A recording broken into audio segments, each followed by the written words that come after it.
Muy buenas tardes, distinguidos miembros de la mesa principal y estimable público presente. Saludo a todas y todos. En primer lugar, bienvenidos, queridos amigos y amigas de Jaya, a Jaya Costa Rica 2014. Bienvenidos a un país de mitos constructivos, como el de la paz, que se ha ido corroborando con decisiones concordantes, como la de eliminar el ejército en 1949, y con esa perspectiva buscar justicia social mediante leyes tales como sus garantías sociales.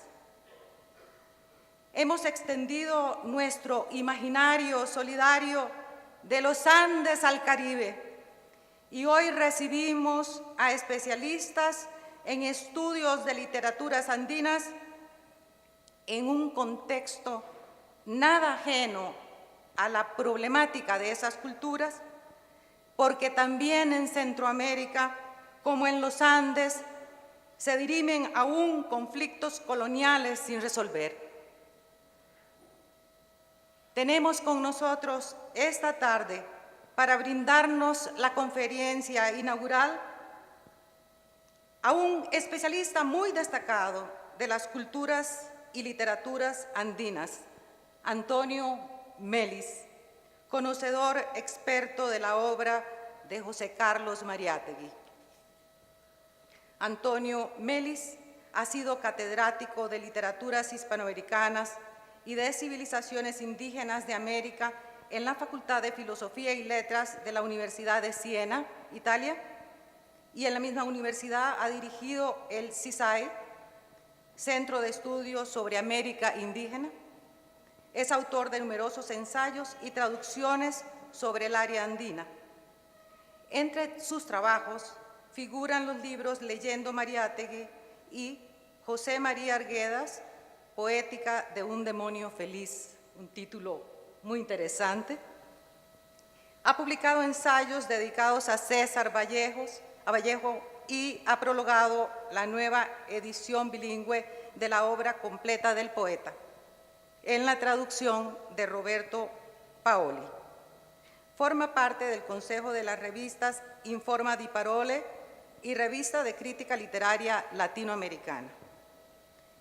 Es profesor honorario de la Universidad Nacional Mayor de San Marcos de Lima y pertenece a la Asociación de Hispanistas Italianos.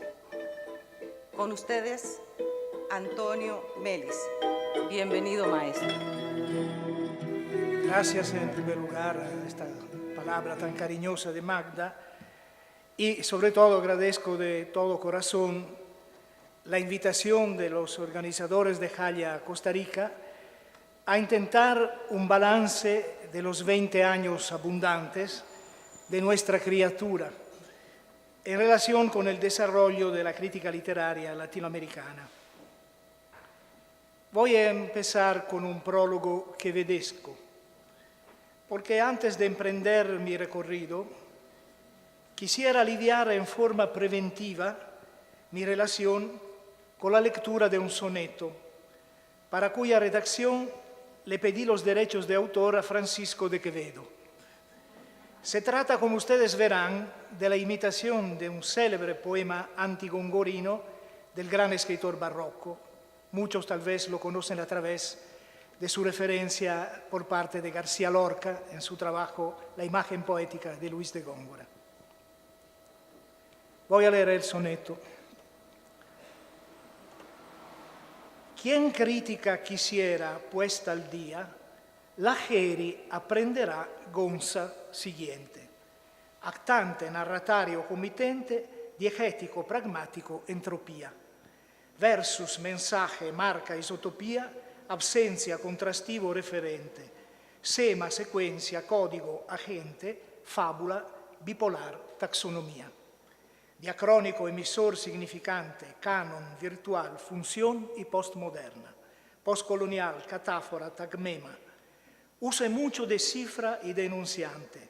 Su poco de valencia y subalterna anden listos modelo e ideologema. Este plato de entrada sirve para plantear los problemas sin prejuicio de ningún tipo. Voy a empezar por la que considero la equivocación fundamental que ha ido afectando la crítica literaria durante décadas y que recién ahora, muy lentamente, parece por fin haber ingresado en una crisis. Me refiero a la tendencia que defino cientificista que se ha impuesto a partir de la hegemonía estructuralista de los años 60. El adjetivo científico empezó a utilizarse en los ambientes académicos como un arma contundente contra todos los que se oponían a esa forma de pensamiento único. En un coloquio de hace algunos años, en homenaje a uno de los padres de la ecología moderna, el italiano y senés Enzo Tiezzi, autor de Tiempos históricos, Tiempo biológico, traducido también al castellano, al inglés, al alemán, etc., me encontré en la situación singular y un poco incómoda, preocupante incluso, de ser el único autor de una ponencia procedente del sector llamado humanístico. Me alegró mucho encontrar una adhesión cordial por parte de los científicos presentes, entre ellos los premios Nobel, cuando señalé la existencia de un proceso asimétrico en la evolución reciente del debate, por lo que se refiere a los dos campos en que se suele dividir el saber. El punto de partida era la discusión que tuvo lugar al comienzo de los 60 entre las llamadas dos culturas, con referencia a un célebre libro del científico y novelista Charles Percy Snow, publicado en 1959. ¿En qué sentido hablo de, este alejamiento en direcciones opuestas? Me refiero al hecho de que mientras las ciencias humanas y la crítica literaria especialmente asumían como modelo las mal llamadas ciencias exactas, algunos con un poquito más de sadismo hasta llegaban a hablar de ciencias duras, las mismas empezaban a seguir un rumbo casi opuesto. El resultado potencial de este doble movimiento era un nuevo alejamiento entre los dos campos del saber.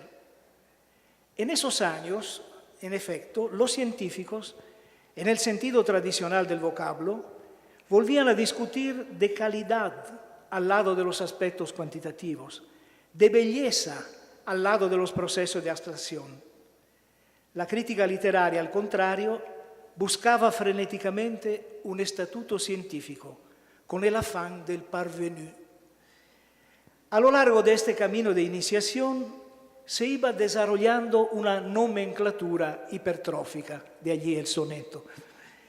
Aprender esta jerga, destinada a veces a durar pocos años para ser sustituido por otra, era el documento imprescindible para ingresar en el club de la crítica científica.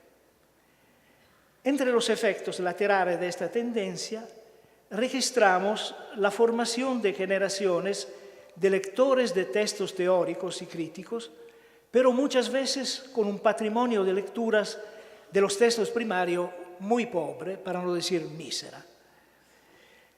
La que en un tiempo no lejano se llamó literatura amena, en nombre del principio de placer, se iba transformando en un pretexto para ejercitaciones bizantinas.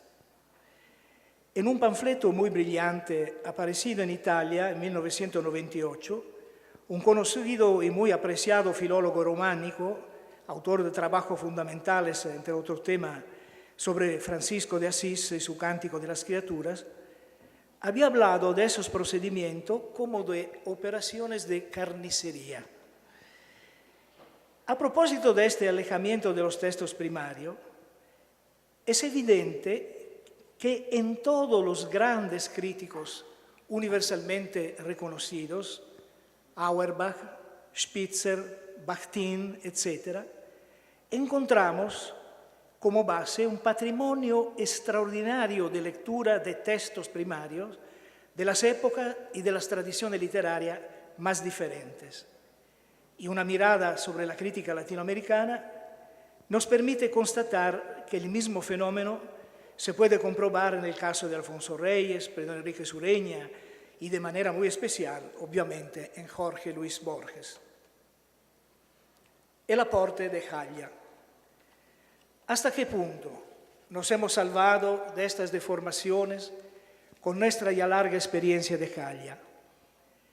Creo que el proyecto nació, sobre todo bajo el impulso de nuestro querido e inolvidable Antonio Cornejo Polar, con la finalidad de elaborar una teoría crítica capaz de dar cuenta de las peculiaridades de las literaturas latinoamericanas, en la línea ya estrenada y experimentada desde casi 20 años, entonces, por la Revista de Crítica Literaria Latinoamericana.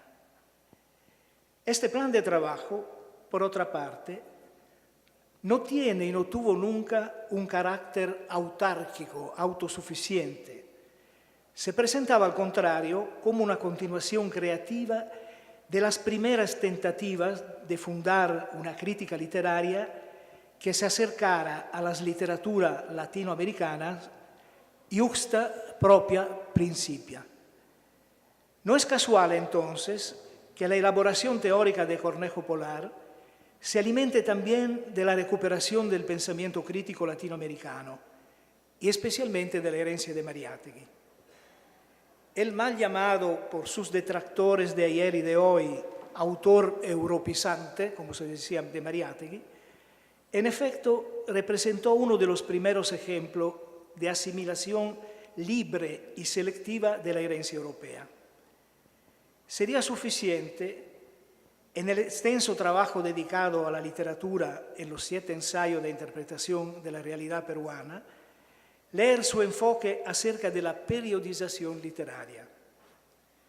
Por un lado, toma como punto de referencia teórico a un autor como el italiano Francesco De Santis, porque coincide con su idea de la historia literaria como historia de la nación.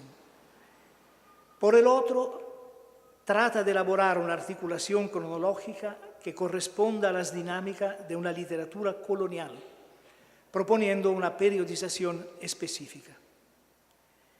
Esta manifestación de independencia y espíritu libre, junto con el trabajo de otros pioneros de la crítica latinoamericana, ha representado una fuente fundamental de inspiración para Jaya. Se me ocurre a este propósito una anécdota relativa a la primera edición de Jaya en La Paz en el año 1993. En los debates plenarios que animaron este coloquio, a partir de los textos preliminares encargados a algunos de los organizadores del evento, se desarrolló una discusión muy intensa y apasionada. En un momento dado, desde el público, alguien preguntó a nuestro querido Martin Linard por qué no había nombrado en su intervención entre los autores de referencia a Jacques Derrida. Y Martin contestó rotundamente: porque no me sirve. He evocado este episodio no solo como testimonio de un momento lleno de hervor, sino como ejemplo de una actitud que valora los aportes críticos en función de su capacidad efectiva de ofrecer instrumentos interpretativos válidos. Las modas, en cambio, pertenecen a otro tipo de discurso, siempre alerta para no dejarse escapar el último grito, prescindiendo a menudo de la comprobación de su funcionalidad. Quiero al respecto recordar un episodio ejemplar, o sea, la auténtica epidemia de propismo de los 70, causada por el descubrimiento, muy tardío por otra parte, del libro Morfología de la fábula de Vladimir Prop. Sus esquemas de clasificación han sido entonces, durante muchos años, en todos los países, trasladados a cualquier tipo de narrativa, ignorando que ellos servían para dar cuenta de otra cosa, o sea, de narraciones folclóricas, anónimas, caracterizadas por procedimiento iterativo, y resultaba poco eficaces y muy reduccionista frente a la complejidad de la narrativa mal llamada culta. La orgía nominalista. La aceptación crítica de las teorías y de la misma nomenclatura procedente de los centros hegemónicos muchas veces se manifiesta en forma pasiva y casi resignada. Voy a presentar algunos de los ejemplos más llamativos de esta actitud. El primero, y hasta más obvio, es el término postmoderno. Todos conocemos el origen histórico de este concepto, vinculado con la reflexión muy importante de Jean-François Lyotard. Pero a partir de su formulación, al lado de interpretaciones críticas importantes que hasta han enriquecido estas formulaciones, ha sufrido un proceso progresivo de pérdida de sentido a través de un uso y un abuso indiscriminado. Se ha ido así transformando en un passepartout que sirve para definir los productos más diferentes, no solo de tipo literario artístico, también un helado, una comida postmoderna, un paisaje, un tramonto postmoderno, ¿no? A veces valdría la pena, para desmitificar el lenguaje corriente y no transformarlo en fetiche, que eso se llama justamente fetichismo, no olvidar el significado literal de las palabras. En mis clases, muchas veces, trato de averiguar si los alumnos conocen la etimología de las palabras del lenguaje crítico que usan. Casi nadie de ellos, estoy hablando de estudiantes universitarios, sabe, por ejemplo, que la palabra moderno, no hablemos de postmoderno, pero moderno, procede del vocablo latino modo, que significa ahora. En otras palabras, moderno quiere decir lo que pasa ahora, el colmo de la banalidad. En otros casos se trata de la aceptación también acrítica de una terminología que resulta muy vaga desde su misma formulación, pero que nadie se atreve a cuestionar por un efecto de inercia adquirido con el pasar del tiempo. Me pregunto, por ejemplo, si los que emplean diariamente a cada rato el vocablo canon tienen alguna idea de su significado auténtico, originario.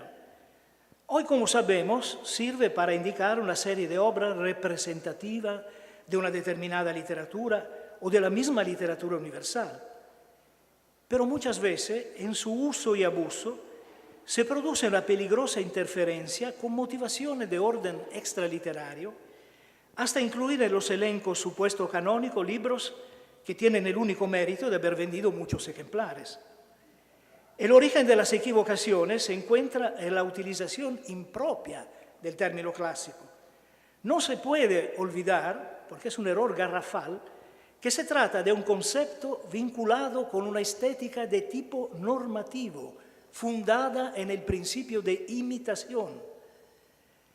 A veces nos olvidamos que hasta antes de ayer, o sea, hasta el advenimiento de la Revolución Romántica, la imitación tenía un significado positivo.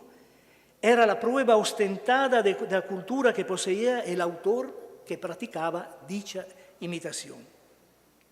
Nada impide, por supuesto, utilizar el término antiguo, pero es importante tener la conciencia de que se está haciendo del mismo un uso que no tiene mucho que ver con su acepción originaria.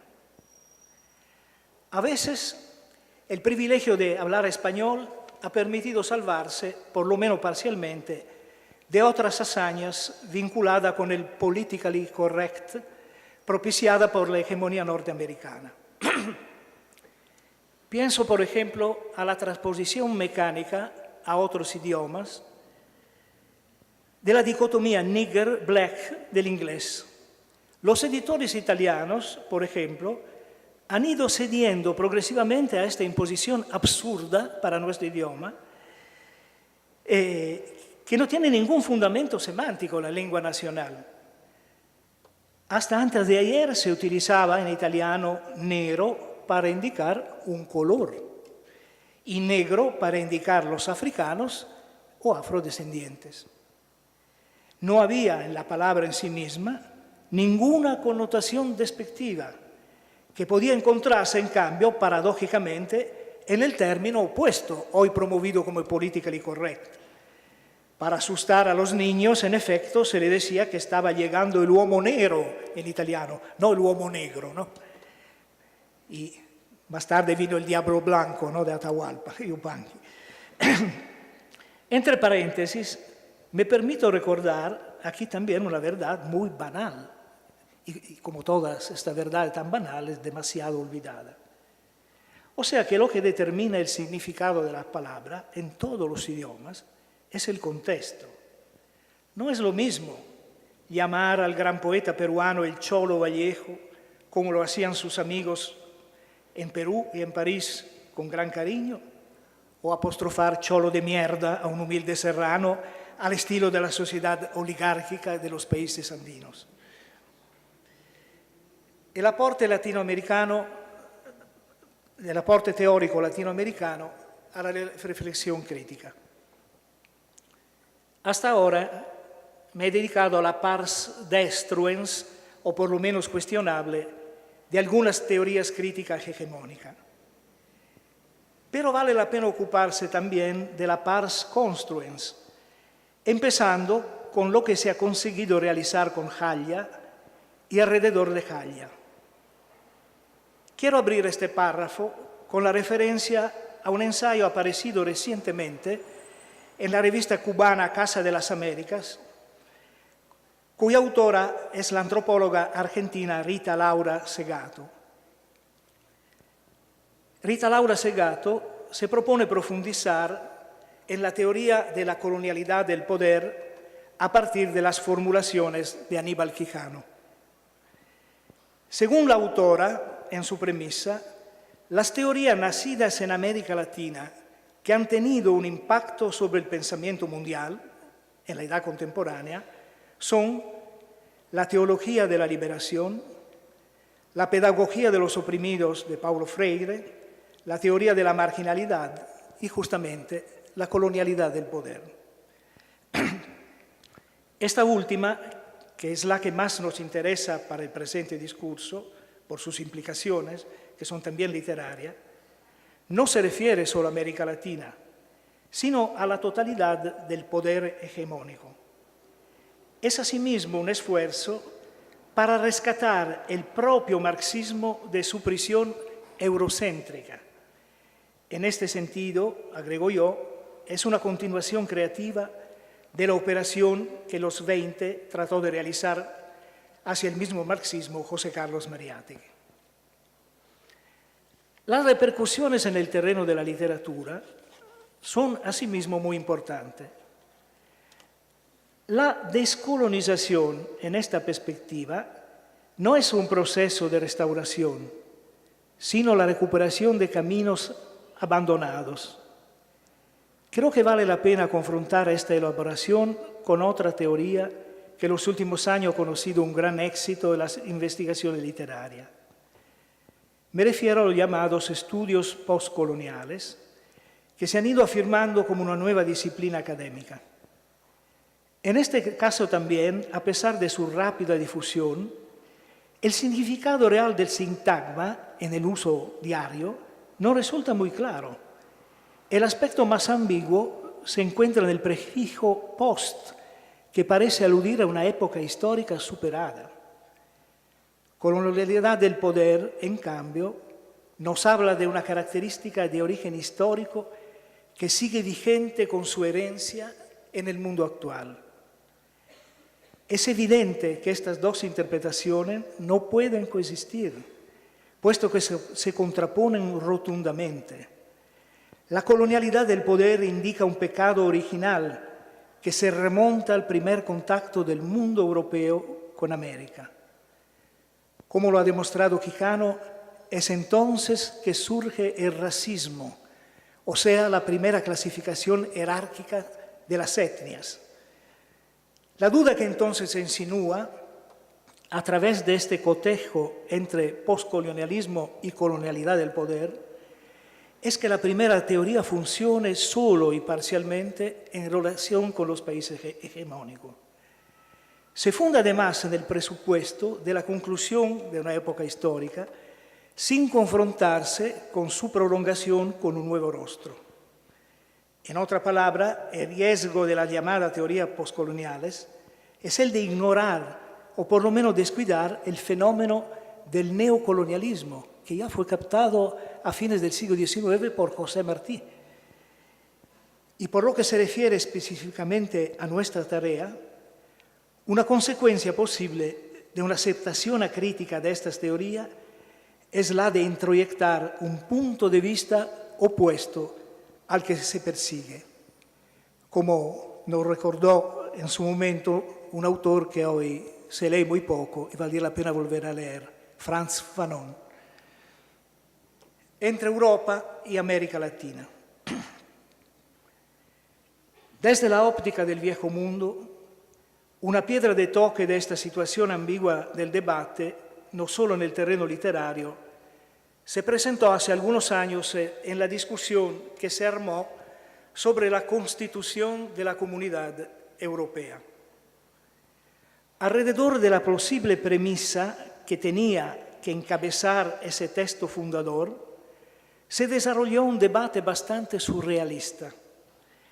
Algunos sectores políticos e intelectuales con tendencias confesionales avanzaron la propuesta de poner como premisa de la Carta Constitucional Europea una referencia a los valores cristianos. Otros entonces afirmaron la necesidad de agregar los fundamentos judíos de la cultura europea. Y para que no faltara nada a esta feria de las buenas intenciones, otros trataron de sugerir la oportunidad de una referencia al aporte islámico. Al final no se hizo nada de todo esto, pero se perdió la posibilidad de una reflexión seria sobre la relación de Europa con el resto del mundo. Con una pequeña minoría de intelectuales de varios países, intentamos sugerir una perspectiva diferente. La idea era la de evitar todo triunfalismo y propiciar en cambio en esa ocasión tan importante, políticamente y culturalmente, una forma de autocrítica histórica de la experiencia europea y de su mismo humanismo tan celebrado por la retórica oficial, recordando, como ya lo escribía Mariátegui, aludiendo al político liberal italiano Francesco Saverio Nitti, que es el humanismo del hombre blanco, y allí termina. El punto de referencia teórico para nosotros eran sobre todo las tesis de filosofía de la historia de Walter Benjamin, y de manera especial el pasaje donde el autor nos advierte que todo documento de cultura es al mismo tiempo un documento de barbarie. Su existencia, en efecto, se debe no solo al esfuerzo del genio que lo creó, sino también a la esclavitud sin nombre de sus contemporáneos. Desde luego, nadie nos hizo caso, y esa tentativa de abrir un debate quedó como un testimonio patético y un poco quijotesco. Una acogida un poco mejor, por lo menos desde el punto de vista formal, la recibí en una reunión organizada por el Pacto Andino que tuvo como escenario la ciudad de Lima en 1998. El tema del coloquio era Dimensión cultural de la integración regional en la comunidad andina. La invitación, para mí inesperada y sorprendente, se debió a mi doble condición de docente europeo y latinoamericanista. El título de mi ponencia era La identidad cultural de Europa entre la globalización y la memoria de lo antiguo. Superé la tentación bastante fuerte de liquidar el argumento del coloquio afirmando drásticamente que la cultura en realidad no juega casi ningún papel en los procesos de unificación económica de los Estados. Los resultados de esta ausencia cultural, de este vacío cultural, se pueden tocar con mano a partir de las últimas elecciones para el Congreso de la Unión hace algunos meses, la primavera de este año. El predominio de la finanza en la política comunitaria ha creado una reacción de rechazo que se manifiesta en el fuerte abstencionismo del electorado y en el éxito de partidos populistas o xenófobos. Pero en el evento de la comunidad andina era necesario proponer algo positivo. Y en esto me dio una ayuda decisiva la otra cara de mi figura, no la cara europea, sino la que se relaciona con el mundo andino. En José María Arguedas encontré una cita preciosa que llamó la atención de la audiencia a pesar del predominio de políticos bastante ajenos al discurso literario. Se trata de un pasaje de la novela menos leída y menos comentada del escritor peruano, El Sexto, basada en su experiencia carcelaria sufrida a raíz de su participación con los estudiantes de la Universidad de San Marcos de Lima a la lucha de solidaridad con la República Española agredida por el fascismo. Uno de los motivos dominantes de la narración es el contraste ideológico entre comunistas y apristas, ambos perseguidos y encarcelados por la misma dictadura, pero víctimas de un sectarismo que les impide reconocer el enemigo común. Durante uno de los coloquios diarios de los presos en la cárcel nombrada El Sexto, después de la muerte de uno de ellos, el protagonista, que es un alter ego del autor, se dirige con estas palabras a uno de los militantes más sectarios. A un país antiguo hay que auscultarlo. El hombre vale tanto por la máquina que inventa como por la memoria que tiene de lo antiguo. Es una afirmación emocionante. A partir de ese verbo de resonancias dariana, de los nocturnos de Darío, auscultar, que indica una actitud imprescindible para captar lo mensaje profundo, sedimentado por la historia. Al mismo tiempo, se rechaza en estas palabras la visión jerárquica de las diferentes culturas humanas, fundada en el predominio de la técnica. Al lado de ella, y por lo menos con la misma importancia, se encuentra la conciencia que un pueblo tiene de sus propias raíces. Tantos millones de hombres.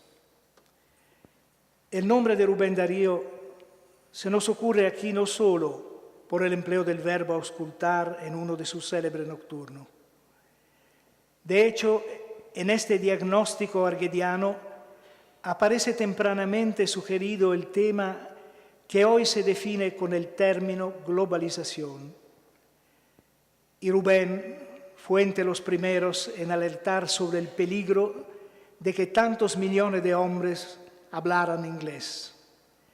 La lengua única, el pensamiento único, la economía única siguen presentándose como una pesadilla arrolladora. Por eso resulta particularmente importante valorar plenamente los aportes latinoamericanos que representan un antídoto contra esta perspectiva. De este precioso patrimonio, además de las obras y de los conceptos capitales citados anteriormente, forma parte el concepto de transculturación. En este caso también habría que remontarse al significado originario del término, que a veces aparece tergiversado en el uso corriente. Como se sabe, fue forjado por el gran antropólogo y erudito cubano de formación positivista Fernando Ortiz en uno de los llamados capítulos adicionales de su contrapunteo cubano del tabaco y el azúcar. Fue inmediatamente aceptado y divulgado con entusiasmo por Bronislaw Malinowski en el prólogo que escribió en 1940 para la primera edición de este libro. Como explican ambos autores, el neologismo se propone como alternativa a acculturation por razones fundamentalmente ideológicas.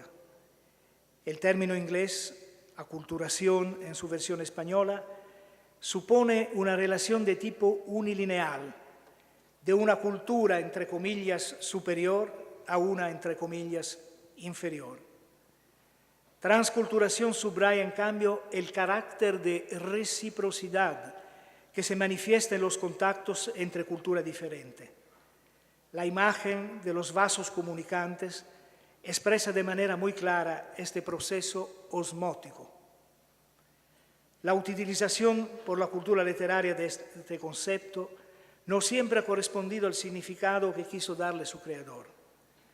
Lo que ha pasado en segundo plano en alguna de estas apropiaciones es justamente el aspecto de reciprocidad presente en el intercambio. Sus implicaciones son muy importantes desde el punto de vista cultural e ideológico. Favorecen una visión positiva de las culturas en contacto, en contraposición con toda visión purista que muchas veces degenera en el fundamentalismo. Esta última tendencia a veces se asoma en forma contradictoria y casi paradójica dentro de los mismos movimientos que reivindican la plena dignidad de la cultura no hegemónica. Pero el purismo que predican estos sectores minoritarios, como lo había comprendido perfectamente Argueda, significa una cultura congelada, destinada por eso a una rápida muerte. La realidad viva y auténtica se manifiesta en el mestizaje, tal como lo celebra otro cubano, Nicolás Guillén, para su isla. Estamos juntos desde muy lejos, jóvenes, viejos, negros y blancos, todo mezclado, uno mandando y otro mandado, todo mezclado. San Berenito y otro mandado, todo mezclado. Negros y blancos desde muy lejos, todo mezclado. Santa María y uno mandado, todo mezclado. Todo mezclado, Santa María, San Berenito, todo mezclado, San Berenito, Santa María, San Berenito, todo mezclado. En el encuentro de pueblos, lenguas y cultura, la mezcla y la contaminación son benéficas. Pero es asimismo importante que en el encuentro cada uno de los interlocutores traiga lo mejor de sí, en el espíritu fraterno del intercambio ritual, del Aini andino. De esta manera, como ha sucedido a veces en la historia, el resultado no es una suma, sino una multiplicación. Tal vez se pueda decir algo parecido a propósito de las metodologías críticas. Como ya se ha aclarado, no tiene sentido postular una autosuficiencia de la crítica latinoamericana. Sí lo tiene, en cambio, reivindicar con orgullo los aportes originales que ella ha sabido ofrecer a la crítica universal. En este camino, la empresa de Jaya ha contribuido individualmente y colectivamente, y estoy convencido de que seguirá este rumbo con espíritu libre en el futuro que nos espera. Muchas gracias.